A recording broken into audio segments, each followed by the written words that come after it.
কুষ্টিয়া সদর উপজেলা পরিষদ নির্বাচনে চেয়ারম্যান প্রার্থী আবু আহাদ আল মামুন সন্ত্রাসী হামলার শিকার হয়েছেন। সোমবার প্রচারণার শেষ দিনে রাত 8:30টার দিকে কুষ্টিয়া শহরের বড় স্টেশনের সামনে তার উপর হামলা হয়। এ সময় তাকে অপহরণের চেষ্টা করা হয় বলে তিনি অভিযোগ করেছেন। আহত অবস্থায় তাকে জেনারেল হাসপাতালে ভর্তি করা হয়েছে। এ বিষয়ে সাংবাদিকদের তিনি বলেন, রাত 8:30টার দিকে বেশ কিছু লোক এসে তাকে অপহরণ করে নিয়ে যাওয়ার চেষ্টা করে। একসময় তাকে কিল, ঘুষি ও লাঠি দিয়ে মাথা সহ শরীরের বিভিন্ন জায়গায় আঘাত করা হয়। আমাকে চরম মারধর করছে, বাইরে মাথা দিতে পারছি না।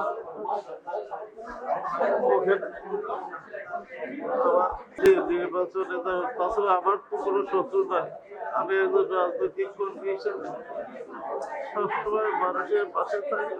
ওনার সাথে কথা বলেছি। প্রাথমিকভাবে উনি কথা বলার পরে ঘটনা বর্ণনা করেছেন। কিছু ব্যক্তি, 7-8 জন ব্যক্তি, উনি এক জায়গায় বসেছিলেন, সেখানে এসে তার উপর হামলা করেছে বলে প্রাথমিকভাবে উনি আমাদেরকে বলেছেন।